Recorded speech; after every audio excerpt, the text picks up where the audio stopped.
así nomás, por acústica. Y esta se llama No es para escuchar. Esta está en el disco, la clave del disco. Ya sí lo voy a contar. Lo que pasa es que esta canción anda un poco... Sí. Lo que pasa es que esta... Sí. Bueno, me alimentamos. Sí, lo que pasa es que esta canción la compuse, dice no es para escuchar porque es como la idea es como mirar, es como una suerte de metáfora, como mirar cuando tenemos un problema, mirarlo de otra perspectiva, así como no sé, pues yo me tapo los ojos y puedo oír mejor, o me tapo el oído y puedo oír mejor, esa era como la idea, pero tomó un camino distinto últimamente, de hecho por eso me está gustando tocarla porque, bueno, mi familia, ya que yo no soy de acá de Santiago, soy de la quinta región, allá mi tía siempre como que mi tío siempre ha sido como bien, han apoyado más o menos lo que yo hago, ¿cierto? Sí, de manera así, semi-constante. Cuando les gusta no es lo que hago, hay que ser crítico.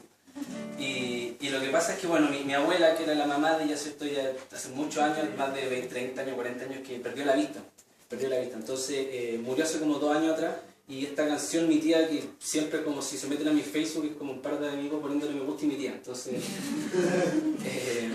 me dijo que la canción la había encontrado, que la canción le había gustado mucho porque al decir no es para escucharla, recordó un poco de mi abuela, y yo no era tan cercano a mi abuela. Pero encuentro que le da cuando eso uno se olvida las canciones, pero ahora me gusta tocarlas de nuevo por eso, porque me acuerdo como de la familia, así que eso, pues no es para escuchar y a lo mejor dedicaba a mi abuela que ya no está con nosotros.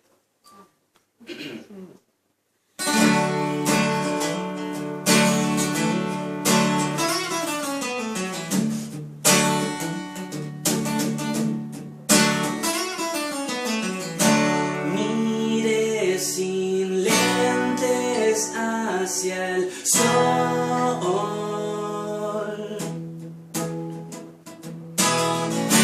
y abrí los ojos sin temor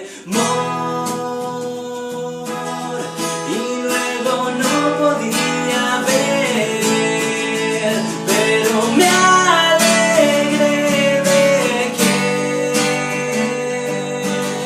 sin ver podía escuchar, es más, los sonidos se apilan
podía escuchar